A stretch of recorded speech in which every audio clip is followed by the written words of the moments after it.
The X-Zone radio and TV show is largely an opinion talk show. All opinions, comments, or statements of fact expressed by Rob McConnell's guests are strictly their own and are not to be construed as those of the X-Zone radio and TV show or in any manner endorsed by Rob McConnell, Relmar McConnell Media Company, Talkstar Radio Network, its affiliated stations, or employees.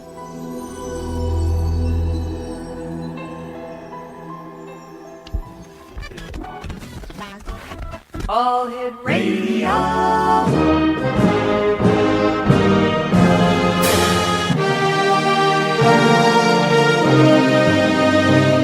Welcome to the X Zone, a place where fact is fiction and fiction is reality. Now, here's your host, Rob McConnell. In the year 2525, if man is still alive, if woman can survive, they may find.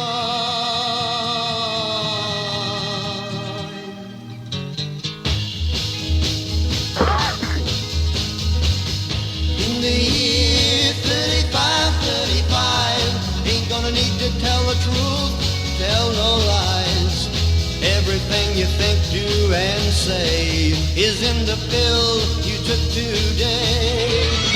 In the year 4545. Welcome back to the X Zone, everyone. My name is Rob McConnell. We're coming to you live and around the world from our studio in Hamilton, Ontario, Canada.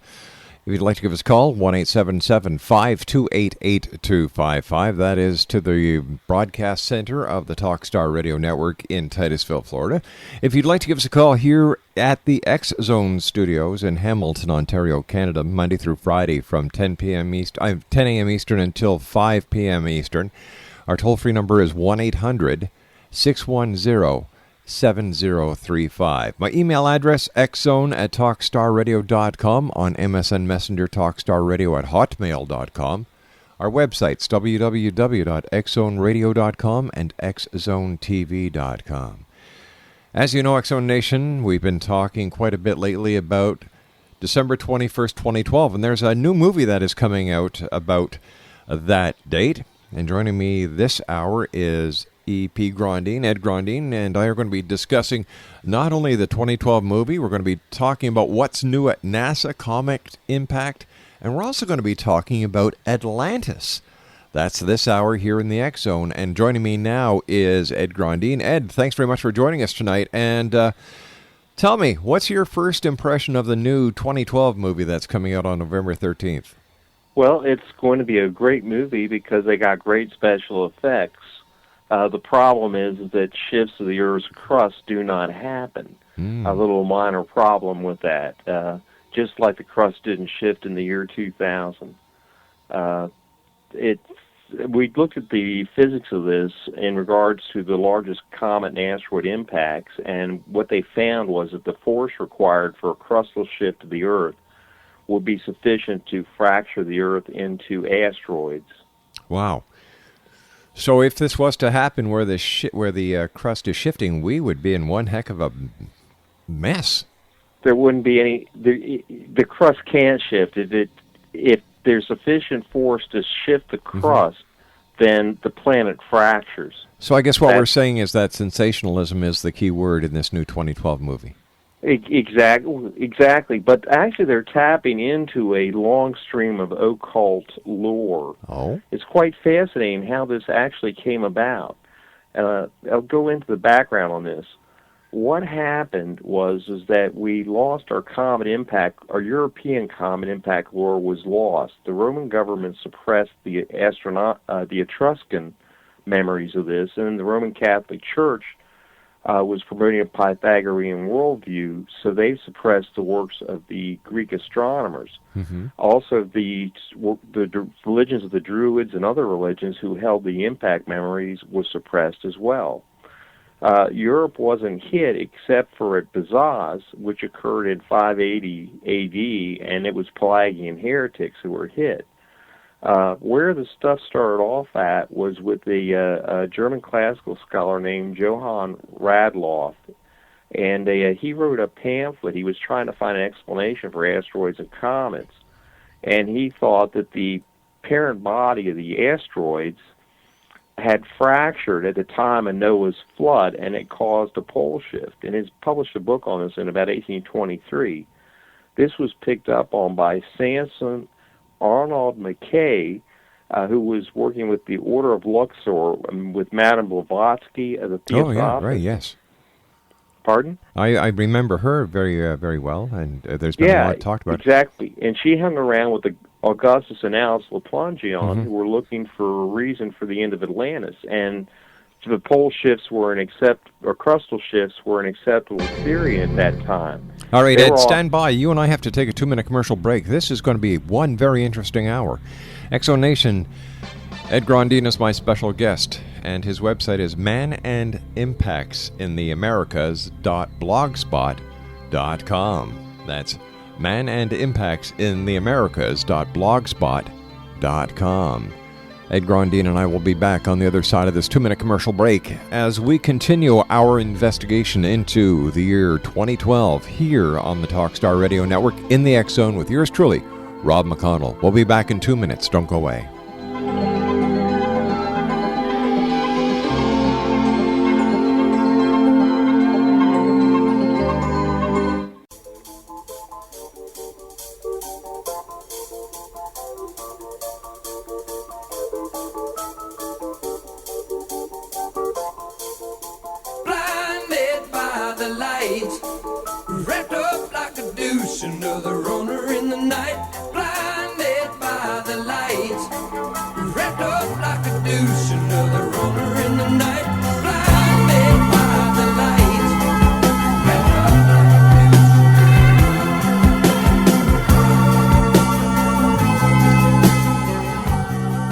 Welcome back, everyone. My name is Rob McConnell, and this is the X Zone on Talkstar. My special guest for this hour is Ed Grondin. His website is www.manandimpactsintheamericas.blogspot.com. That's manandimpactsintheamericas.blogspot.com. All right, Ed, let's go back a little bit and talk about the sensationalistic aspect behind the year 2012, December the 21st. And why do you think so many people around the world are looking towards doom and gloom instead of saying, you know what, this may be nothing but a bunch of bunk? Well, generally there's causes for fears in our life. We have the ongoing conflict in the Middle East. We have the economic problems that everybody faces. Also, I think we have a kind of a racial memory of impact events, catastrophic impact events. There's these holes in our history that just aren't explained. Right. And so people are saying, what happened? And that fear is there, and then people offer explanations. What do you think is going to happen on December the 21st, 2012? Absolutely nothing. The people that are doing this will have big parties and go to the bank. That's about it. Sensationalism leads, and sensationalism certainly does sell. And where, if any place, would the Mayans have received any of the information that the proponents of the 2012 scenario are prophesying? For example, where did the Mayans get the knowledge of astronomy that they apparently had? Well, that's a good question. There's some trans-Pacific contact. Apparently, there's some researchers think that the calendars are similar to those of Southeast Asia. So taking canoes brought it across. It's indigenous to a certain degree. I got to say, the Mayan themselves in this movie, one of the things is that it starts off with Maya people killing themselves, and today's Maya, think this is a joke, and they're deeply offended by the European exploitation of their culture. If you go to New Age frauds and plastic shamans, you can see some of the Mayan reaction to this stuff that's coming down. I'd like to pick it back up with Sure. with what goes on with the industry here that we have. Blavatsky got together with Augustus Annalus Laplangian in New York City, and at that point, religions with a belief in reincarnation were tied into the idea of a crustal shift. So that religious beliefs exploited. There's many people that believe in reincarnation, and they offer them some bad science along with that. It specifically went from New York and Augustus Annalus Laplangian, the Theosophists, Blavatsky's groups, the Rosicrucians, James Churchward, and then there was a group out at Mount Shasta, which was Lillian Bentz, her follower, Bayer T. Spalding, then Howard John Zicko, Robert D. Stell, and that was stolen by a cult leader named Richard Kieninger. And his business partner, David Hatcher Childress, with Adventures Unlimited Press, then continued that on out. There is actually an entire mailing list ring that goes out from Adventures Unlimited Press, going to Ancient American Magazine, to Nexus, Atlantis Rising. And so this is generally promoted through this mailing list operation. So basically we're looking at expert marketing? Very much so. Very much so. Essentially, Theosophist belief systems marketed through a computerized mailing list operation.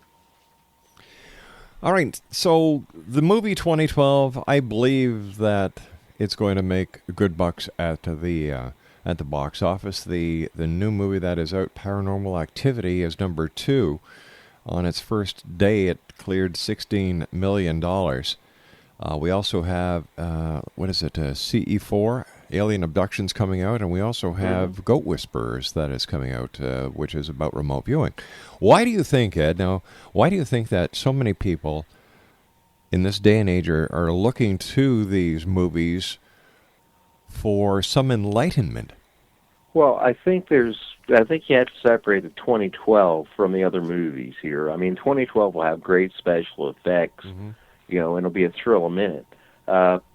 People do have experiences that cause them to believe in reincarnation. People have paranormal experiences. People have experiences of alien abduction. And these are certainly fascinating. I mean, it's certainly fascinating to contemplate if we are being visited by intelligent beings from another planet, for example. And actually, as to man's own psychic power, I mean, many people have had psychic experiences of one sort or another. And you try and find some kind of framework to put them within, and you also want to talk about them and share them. You're not crazy. You've actually had this experience, and they share, and other people are fascinated by it. So, what do you think the general reaction of the public is going to be come December the 1st, 2012? And now we're going to be looking at 2 years, 3 years worth of hype going into this date. What do you think they're going to do when they wake up December the 22nd, 2012, and the world isn't destroyed? It's going to be the same world, maybe with a new awareness and a new awakening, but still, it's not the end of the world. How do you think the public is going to react to the prophets and to those who have been selling them a bill of goods about the world coming to an end? Well, so far they've gotten away with it without, and never been called to account. The people that make people afraid and then sell them their fears. Then there's been nobody to call them down on it. And what the Mayan daykeepers did talk about was a return of the Mayan people to dignity. I'd like to mention also that we are going to have Comet Schwarzman Wachman 3 coming through the inner solar system in 2011, and this is going to be used to make people afraid as well. It's going to be on the other side of the solar system on that pass. 2022, we have some problems. If we get hit by fragments like we've got hit before, we could have up to a 5-kiloton blast. There's several of them someplace on the surface of the Earth in the year 2022, and that's a real worry. It's not a made-up one. 2022. Tell us more about that date. Well, Shwachman-Walkman 3 is a short period comet. It'll be coming through the inner solar system. Came through in 2006. It'll come through in 2011. It'll come through in 2017. Mm-hmm. But those passes have been pretty far away from us. 2022, we're going to be in the midst of a 6.8 million kilometer long debris chain. In a 30-meter dead chunk of comet, it will cause a 5-kiloton blast, and they have. If two of the chunks stick together, you're looking up to 15 megatons, something like we had at Tunguska. So it's quite worrisome right now. Earlier today, you and I were talking about the new NASA. We were talking about the 2012 movie, Comet Impact, and our conversation led us to Atlantis. Now, what is the connection between Atlantis and what we're seeing these days? Well, there was a impact mega tsunami in the Atlantic Ocean sometime around 1000 BC, about 1050 BC. All that we have right now are radiocarbon dates. The Mayan dates are not well understood, not well read yet.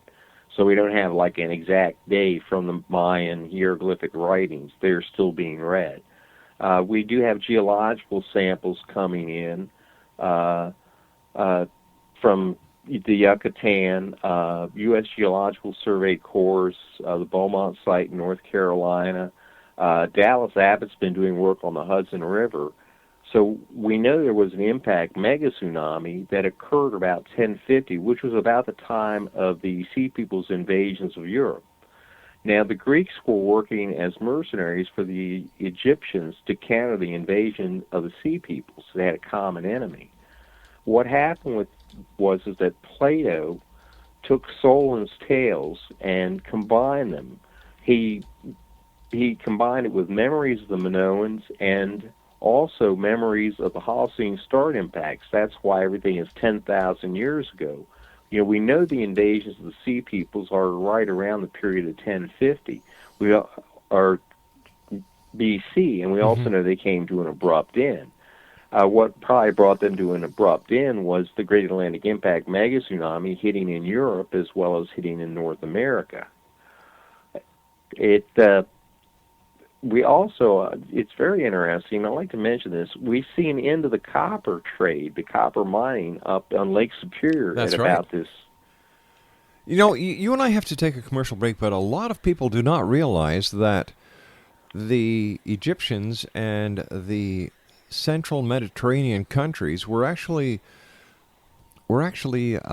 trading with North America for copper way before Columbus was ever said to discover North America. Stand by, Ed. You and I will be right back on the other side of this commercial break with the news as the X Zone continues on the Talkstar Radio Network.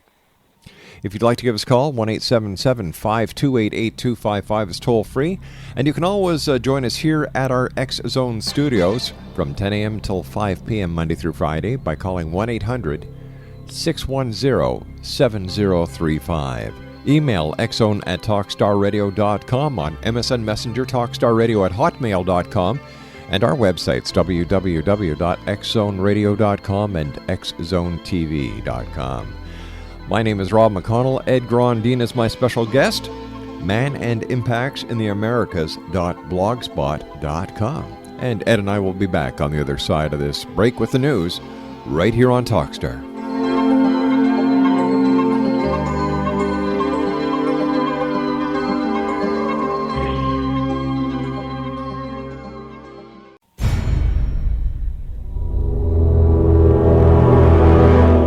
The X Zone radio and TV show is largely an opinion talk show. All opinions, comments, or statements of fact expressed by Rob McConnell's guests are strictly their own and are not to be construed as those of the X Zone radio and TV show or in any manner endorsed by Rob McConnell, Relmar McConnell Media Company, Talkstar Radio Network, its affiliated stations, or employees.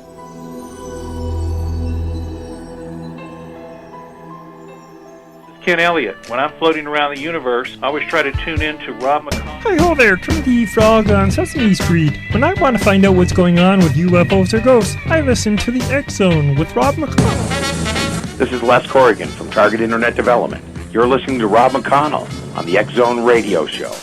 This is John Hogue, prophecy scholar, and you're listening to Rob McConnell in the X Zone. Welcome to the X Zone, a place where fact is fiction and fiction is reality. Now, here's your host, Rob McConnell.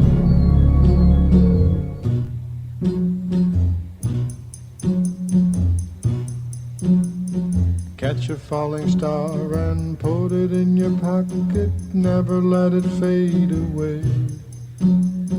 Catch a falling star and put it in your pocket, save it for a rainy day. For love may come and tap you on the shoulder some starless night. Just in case you feel you want to hold her, you'll have a pocket full of starlight. Catch a falling star and put it in your... Welcome back to the X Zone, everyone. Ed Grondine's my very special guest. His website is manandimpactsintheamericas.blogspot.com. That's manandimpactsintheamericas.blogspot.com. And Ed, you and I were just starting to talk about trading, the copper trade, going back way before Christopher Columbus, before the Vikings, and even before the Irish monks. And why do you think, Ed, that in school today, kids are still being taught that Christopher Columbus discovered America? I don't know. I really couldn't come up with an explanation for it. I mean, the Native Americans are really explicit about European visitors in their oral histories, which are in my book. They set it out. We know that there is European contact because we have xDNA going back to 8,350 BC from Europe to the Americas. And, these people wouldn't have gone the other direction with something valuable like pure copper is very unlikely. And a matter of fact, the peoples remember them taking the copper. Their sites on the copper trade are all there. And again, set out in my book, there's some sites in the copper trade and their routes carrying it to the Atlantic, which I couldn't mention in my book because they aren't protected, and so I couldn't set them out. I'd like to mention that there's two sites on the Atlantic that I'd like to take a look at on the Atlantic Ocean, and it gets cold here in Illinois, so if Clive Cussler's listening, I think we could have a great time. Now, what happened to the copper trade? Why did it cease? Well, when the Great Atlantic Impact mega tsunami occurred, the trading fleets were pretty well wiped out. And you can find the ships of Tarshish being destroyed in the Bible, in the Old Testament. And then on this side, it's the same thing. I mean, you have 2 to 3 feet, depending upon where you're at, up to 20 feet in Central America of marine sediments. So these people are just washed off the face of the earth. There's nobody left. So all these records were put on hold, and why hasn't the educational communities started teaching this instead of just neglecting it? Well, Native American traditions, and I'm speaking in the sense of oral histories here, not ceremonies, are just generally dismissed as nonsense. The Europeans came over, our European ancestors came over and took the land. So they just dismissed the Native American histories because they would tell them that we were here from forever, for 14,000 years or so, and they just threw out those histories entirely. They couldn't believe the people that they were conquering were the same people that built the mounds and that had advanced cultures. You mentioned the mounds. I know there's great serpent mounds in Ohio. There are serpent mounds at Serpent Mounds Provincial Park here in Ontario. What was the significance to these mounds? Well, actually, they're still trying to work it out. We know that Serpent Mound in Ohio was improved at the appearance of Cayley's Comet. It also there seems to have been artifacts. The excavations were very poor. They were done years ago for modern radiocarbon dating. That it started off with Comet Inky about 1050 BC. So we have some artifact from that. At the time, Serpent Mound was actually on the uplift of the central uplift of an impact crater, and when the trees were down, it would have had a spectacular view of the sky from horizon to horizon, unobstructed. So it seems that the Native Americans and Native Canadians, as well as people like the Mayans and the Egyptians, spent a lot of time looking into the sky. Well, absolutely. I mean, these people were navigators as well. People forget that Native Americans had dugout canoes that were ocean-going, and the Egyptian sea trade is quite well known. I mean, their sails to India and to Africa are quite well known down from the east coast of Africa. And when you're at sea at night, you use celestial navigation. These folks had advanced astronomy that they used. Man's first boats are about 60,000 BC. So you have a fairly advanced astronomy in place from that point on. But where did the first knowledge of astronomy come from? Like today we need telescopes in order to study astronomy. The ancients, they didn't have telescopes, did they? It was naked eye astronomy that they did. They had naked eye astronomy, and they usually passed on the information via what we call myths, but they were actually instructional tales relating to different constellations. 1-877-528-8255 is toll free. Our special guest is Ed Grondine. His website, Man and Impacts in the Americas.blogspot.com. We started talking about the 2012 movie that's coming out on November the 13th. We've talked about Comet Impact. We've talked about Atlantis. We've talked about the copper trade. Let's bring ourselves back up to the year 2009. With all the changes in government, with all the funding revisions, how is this affecting NASA and our future space exploration? Well, it's actually going very well, despite what you might read. It's pretty clear from the Ares 1 test failure that the Ares 1 is not a very well-designed rocket. The administrator Bolden, NASA Administrator Bolden, has ordered a 2-month study for looking at the direct launcher, which is pretty good. It's going to save a lot of jobs, be a lot cheaper than the Ares 1 and the Ares Spot, and we're talking anywhere from $10 billion to $50 billion cheaper, and it's all doable right now.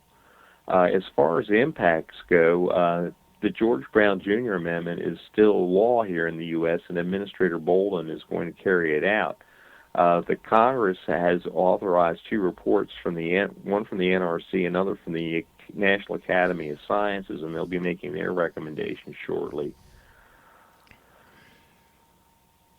So I guess that's where it stands. It's actually looking pretty good. I think we're going to get direct, and I think we're going to get back out into space here big time soon. ISS is continuing well, and that cooperation is continuing excellently.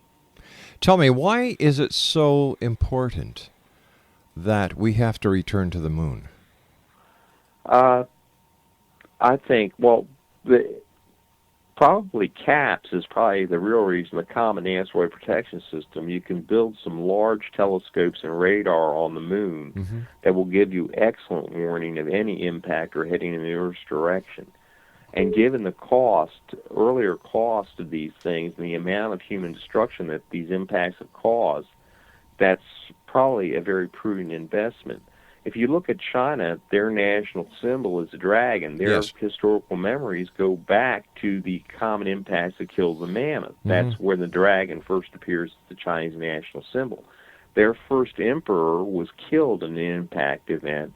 Their entire trading fleet was destroyed in an impact mega tsunami, I think about 1431 is generally given the date for it, about that period in time. And that left them open to foreign conquest. So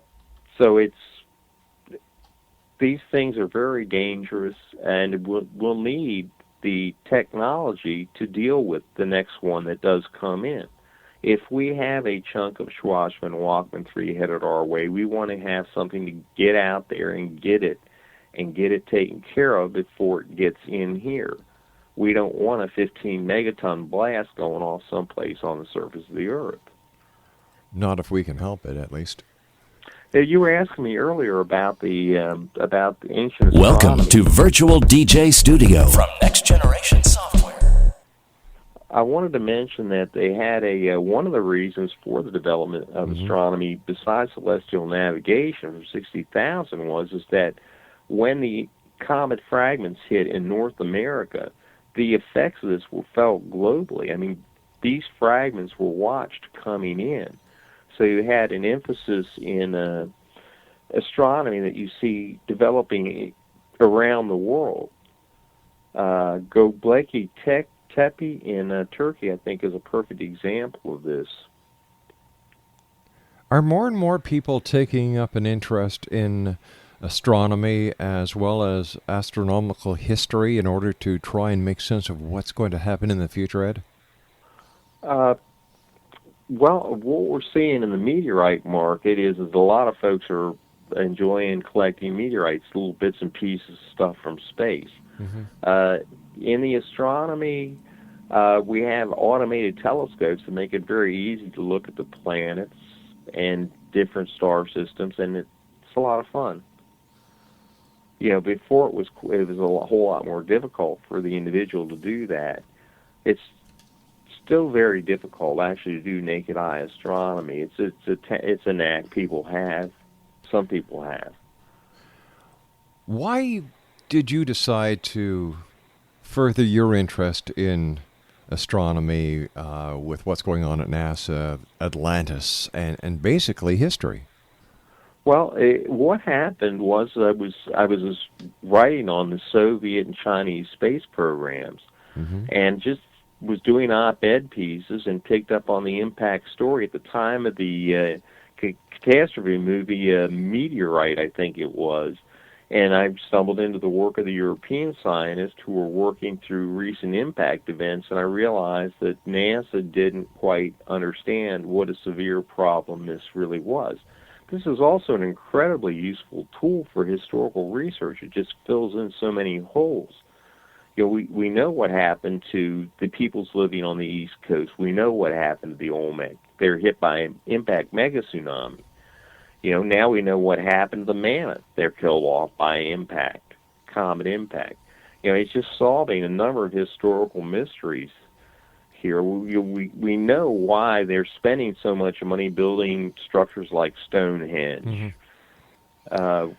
Did we ever have we ever discovered what the true meaning or the true purpose of Stonehenge was?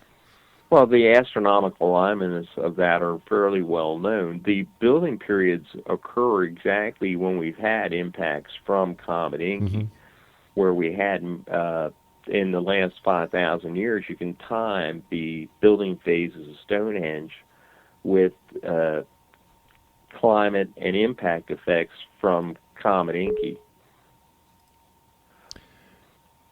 What other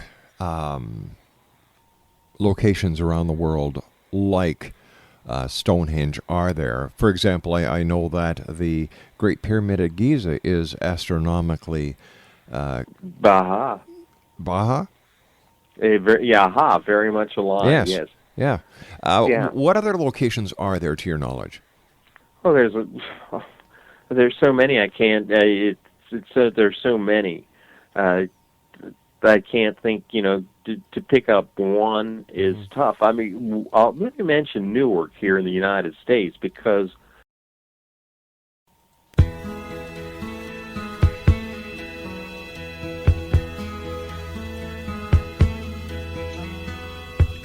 nobody can tell you there's only one song worth singing.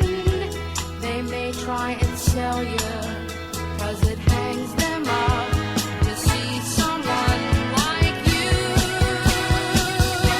But you've gotta make your own kind of music, sing your own special song, make your own kind of music, even if nobody else sings along. You're gonna be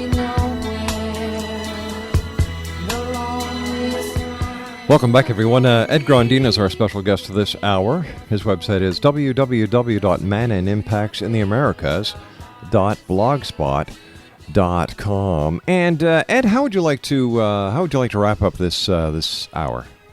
Rob, I'll mention a few of more of the astronomical sites here in the Americas. You have the group in the Andes that are astronomically aligned. There's Palenque, Casa Grande.